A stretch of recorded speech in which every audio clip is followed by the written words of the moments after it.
terjadi apa yang saya namakan outflow of national wealth.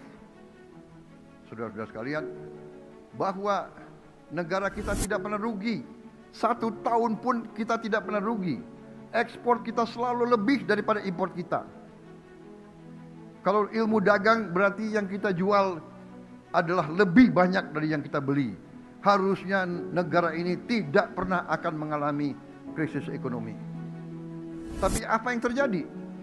Yang terjadi adalah keuntungan kita yang selama 22 tahun adalah 436 miliar dolar, yang keluar adalah 343 miliar dolar. Ini angka-angka dari PBB.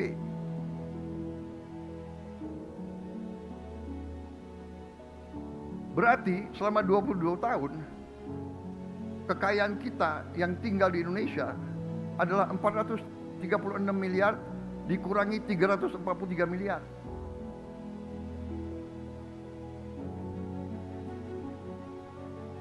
Saudara-saudara sekalian, ini yang sebabnya gaji-gaji guru kecil, gaji-gaji aparat penegak hukum kecil, gaji-gaji ASN kecil. Ini yang selalu anggaran tidak cukup, anggaran tidak kuat, dan sebagainya. Selama 34 tahun, apa yang terjadi? Yang terjadi adalah apa yang disebut under invoicing.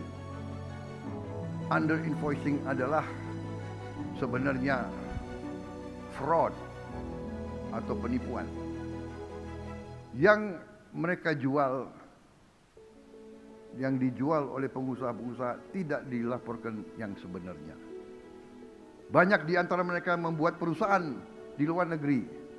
Dia jual dari perusahaan dia di dalam negeri ke perusahaan dia di luar negeri yang harganya jauh di bawah harga yang sebenarnya. Ini yang terjadi. Sekali lagi, ini adalah data dari PBB.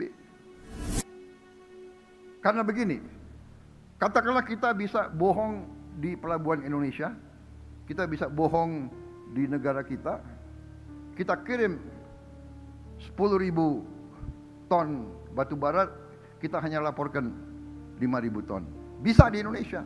Di sana tidak bisa, di sana dicatat. Itu terjadi pada kelapa sawit. Itu terjadi hampir semua komoditas.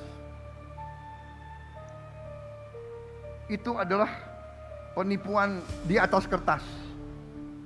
Ada lagi penyeludupan. Ada lagi penyeludupan melalui pelabuhan.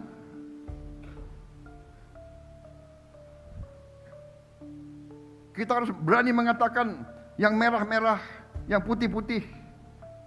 Kita harus berani mengatakan apa adanya. Kita harus perbaiki lembaga-lembaga pemerintah kita.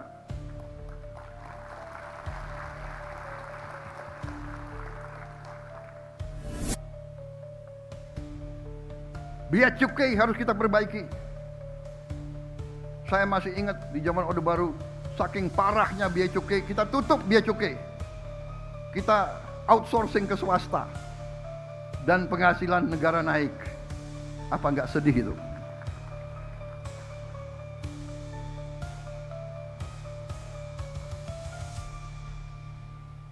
Ini perjuangan kita semua, ya. Saya bukan mau jatuhkan moral siapapun, tapi sudah saatnya kita bicara jujur kepada diri kita. Kita bicara jujur kepada rakyat kita.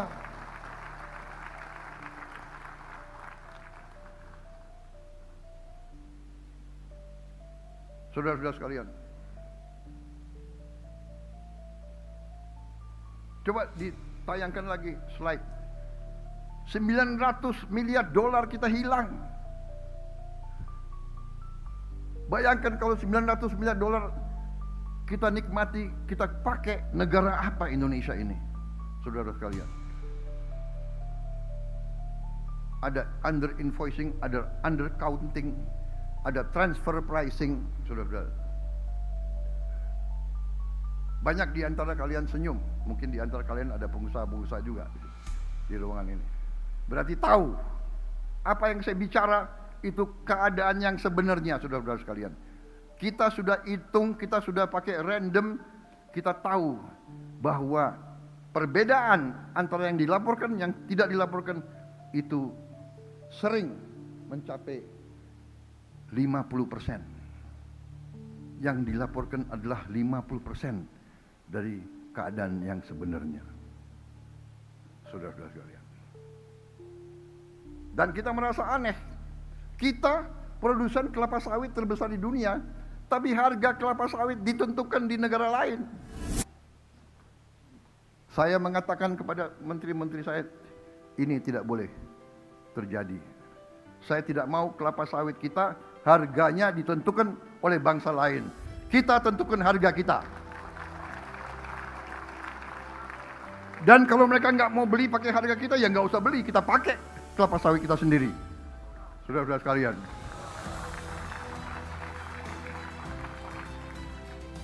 Kenapa? Nikel kita ditentukan harganya oleh negara lain. Tidak boleh. Saya instruksikan kabinet saya, rumuskan harga nikel, harga emas, harga semua tambang kita, harga semua komoditas harus ditentukan di negara kita sendiri. Dan kalau mereka nggak mau beli, ya nggak apa-apa. Biar aja itu di bawah tanah untuk cucu kita nanti. Daripada kita jual murah. Saudara-saudara sekalian, saya minta dukungan majelis ini. Marilah bersama-sama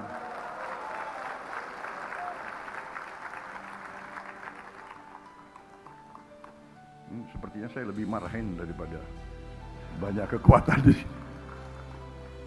Saudara-saudara sekalian, karena generasi itu mengerti apa arti penjajahan. Saudara sekalian, di mimbar ini saya ingin ingatkan kembali bunyi dari pasal 33. Ayat pertama dari pasal 33. Perekonomian disusun sebagai usaha bersama berdasar atas azas kekeluargaan. Tidak ada kata-kata azas-azas lain. Azas kapitalisme neoliberal, azas konglomerasi, azas yang sekaya boleh sekaya-kayanya, yang miskin salahnya orang miskin. Itu bukan falsafah Pancasila.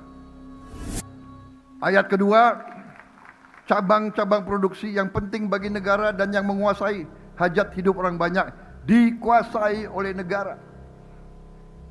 Ayat ketiga, bumi dan air dan kekayaan alam yang terkandung di dalamnya dikuasai oleh negara dan dipergunakan untuk sebesar-besar kemakmuran rakyat. Ayat keempat, perekonomian nasional diselenggarakan berdasar atas demokrasi ekonomi. Artinya, kalau demokrasi ekonomi, rakyat banyak, rakyat semuanya harus menikmati ekonomi kita. Saudara-saudara, dengan prinsip kebersamaan, efisiensi, berkeadilan, berkelanjutan, berwawasan lingkungan, kemandirian, mandiri, berdiri di atas kaki kita sendiri, dan menjaga keseimbangan, kemajuan, dan kesatuan ekonomi nasional. Saudara-saudara sekalian, saya rasa bahasa Indonesia yang digunakan oleh para pendiri bangsa kita sangat jelas. Tidak perlu kita cari tafsiran-tafsiran yang macam-macam. Ini adalah cetak biru ekonomi kita, saudara-saudara sekalian. Manakala kita menyimpang cetak biru ini, ya jangan salahkan siapa-siapa kecuali diri kita sendiri yang tidak mau menerima titipan amanah dari pendiri-pendiri bangsa kita. Seberapa jauhkah telah kita menyimpang dari cetak biru perekonomian kita sendiri? Mungkin harus kita bahas di tempat dan waktu yang terpisah. Tapi saya berkeyakinan kalau kita jalankan pasal 33 secara konsekuen, kita akan terhindar dari praktek-praktek under invoicing, under counting, dan sebagainya, pemalsuan atas tonase dan kualitas produk yang diekspor, praktek-praktek fraud terhadap bangsa dan negara kita, serta praktek-praktek tambang ilegal, hutan ilegal, kebun-kebun ilegal. Saudara-saudara, bagaimana bisa ada orang yang tambang di hutan lindung bertahun-tahun dan tidak ada yang berani untuk menegakkan hukum?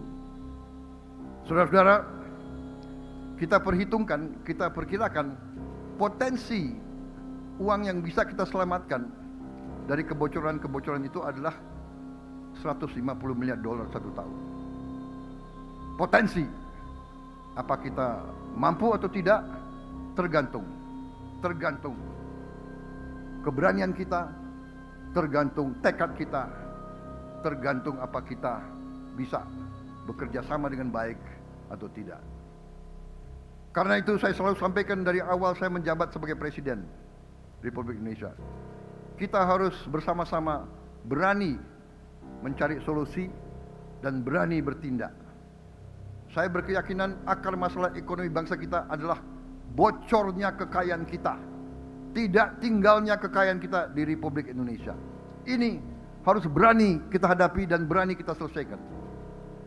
Untuk itu, saya di hadapan majelis yang terhormat ini, di hadapan seluruh rakyat Indonesia, saya ingatkan bahwa saya pernah disumpah di sini untuk menjalankan Undang-Undang Dasar 1945 dengan segala perundang-undangan yang berlaku. Dan saudara-saudara sekalian, kita paham dan mengerti bahwa kalau kita terus mengulangi kesalahan yang sama, janganlah kita bisa berharap mendapat hasil yang lebih baik.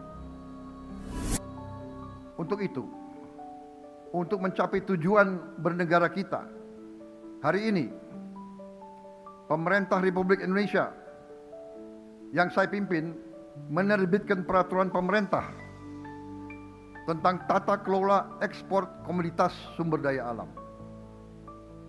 Penerbitan peraturan pemerintah ini adalah langkah strategis untuk memperkuat tata kelola ekspor komoditas sumber daya alam kita.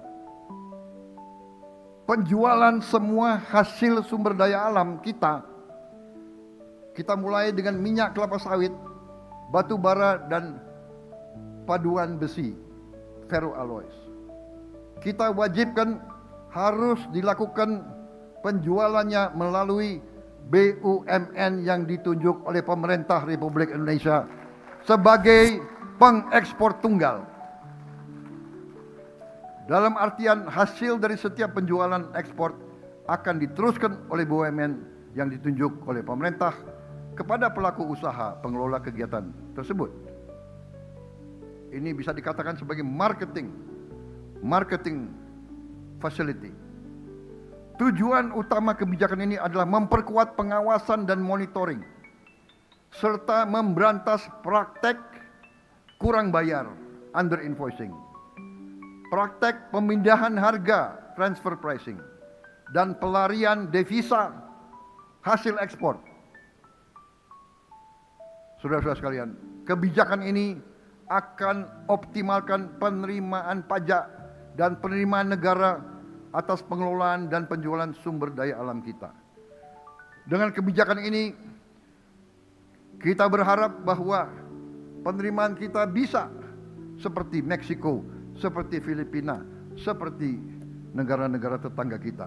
Kita tidak mau penerimaan kita paling rendah karena kita tidak berani mengelola milik kita sendiri, milik bangsa Indonesia sendiri. Saudara-saudara sekalian, sesungguhnya kita harus percaya bahwa semua sumber daya alam Indonesia adalah milik rakyat Indonesia, milik bangsa Indonesia. Karena itu negara berhak mengetahui secara rinci sumber daya alam kita yang dijual keluar Indonesia. Kita tidak mau dibohongi lagi. Kita mau tahu persis berapa kekayaan kita yang dijual.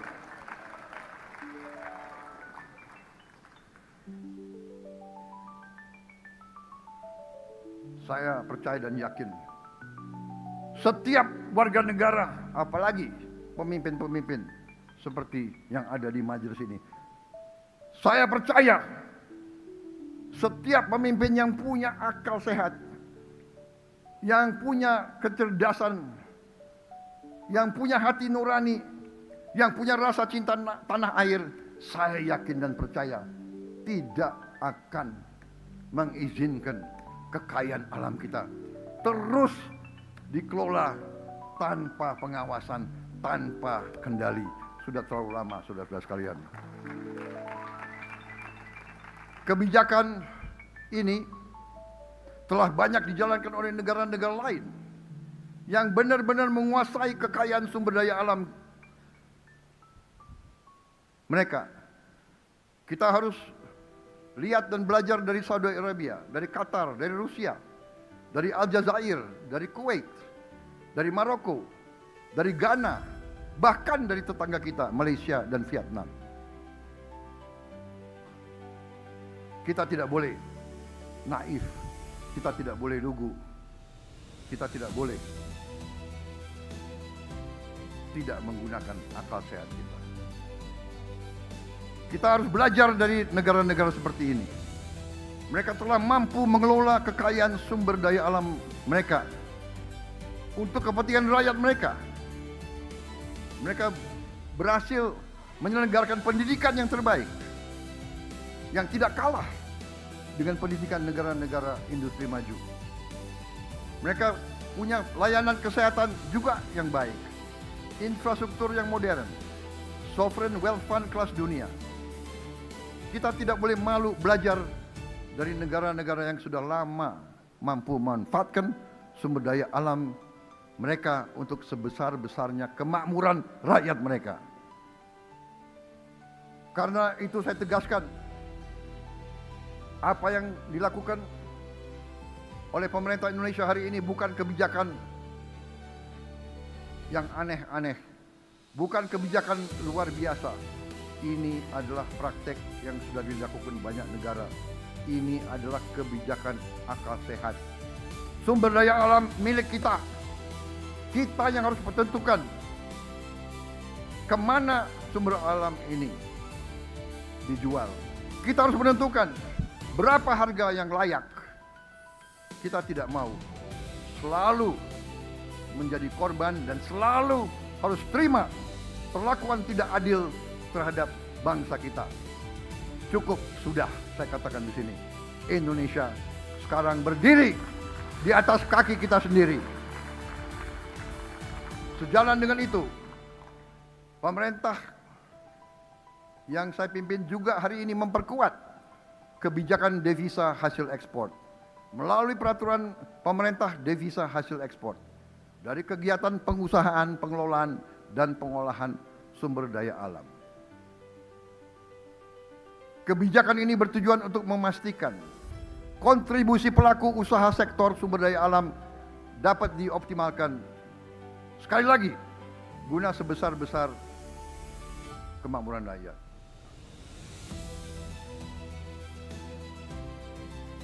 Sekali lagi, bumi, air, dan semua hasil sumber daya alam Indonesia adalah milik kita, milik rakyat dan bangsa Indonesia. Dalam usaha kita memperbaiki kelemahan-kelemahan dalam sistem tata kelola kita, saya minta saudara-saudara sekalian untuk tidak berkesimpulan bahwa Indonesia tidak perlu suatu perekonomian di mana sektor swasta memainkan peran yang besar. Justru kita perlu sektor swasta. Kita perlu mendukung peran sektor swasta. Kita butuh sektor swasta yang dinamis. Kita perlu pengusaha-pengusaha yang penuh dengan inovasi, penuh dengan inisiatif, penuh dengan inovasi, dan yang memiliki kemampuan manajerial yang baik dan handal. Justru saya selalu mengatakan bahwa perekonomian kita yang kita sebut sebagai ekonomi Pancasila atau ekonomi jalan tengah, atau istilah yang lebih populer dari dalam perkembangan perekonomian dunia, kita harus bangun Indonesia Incorporated. Perekonomian kekeluargaan, semua bergotong royong. Itu arti gotong royong. Yang kuat maju, menarik yang lemah. Yang lemah berhimpun, melaksanakan usaha bersama dalam bentuk-bentuk koperasi. Tidak boleh yang kaya menang sendiri dan membiarkan yang lemah terlantar. Justru kita maksudkan bahwa ekonomi yang cocok untuk Indonesia adalah ekonomi jalan tengah. Ekonomi yang berani mengambil yang terbaik dari sosialisme dan yang terbaik dari kapitalisme. Kita butuh peran negara. Kita butuh perlindungan negara. Kita butuh pengawasan dan kita butuh keberpihakan dari negara untuk menjamin keadilan dan pemerataan. Tapi kita juga perlu yang terbaik dari mekanisme pasar. Kita butuh yang terbaik dari ekonomi pasar bebas. Yang saya sebut tadi, inisiatif, inovasi, persaingan, keberanian mengambil risiko, manajerial yang baik. Kita harus menumbuhkan golongan pengusaha yang baru, yang muda-muda. Untuk itu, pemerintah ingin membuka pendidikan kewirausahaan, pendidikan entrepreneurship. Kita ingin anak-anak muda, jangan semua minta jadi ASN, jangan semua minta jadi pemerintah, tapi harus berani untuk bersaing dengan dunia usaha lain. Dan kita harus bantu. Kita punya anak-anak muda yang hebat-hebat. Kita punya banyak ribuan anak-anak yang hebat-hebat. Ini yang sedang kita godok bersama untuk kita beri. Tidak hanya pendidikan entrepreneurship.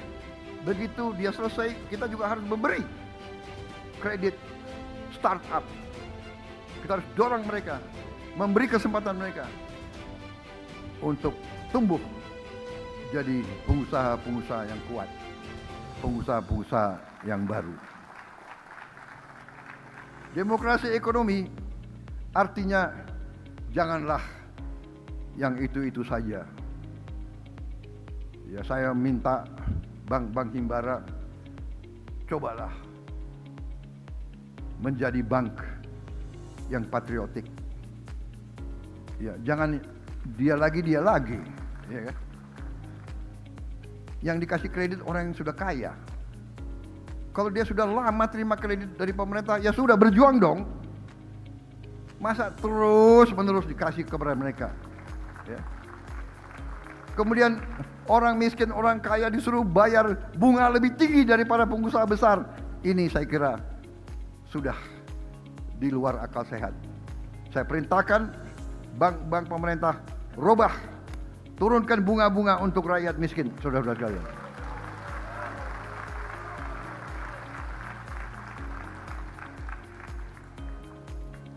Harusnya yang besar-besar dengan kekuatan mereka, dia bisa dapat financing dari mana-mana. Kan harusnya begitu.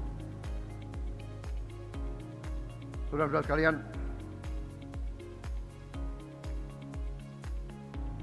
tapi sebaliknya, kita tidak boleh merasa bahwa negara akan berbuat semuanya. Kita ingin justru menumbuhkan peran swasta yang lebih besar. Tapi besar, tapi benar. Jangan besar tidak benar.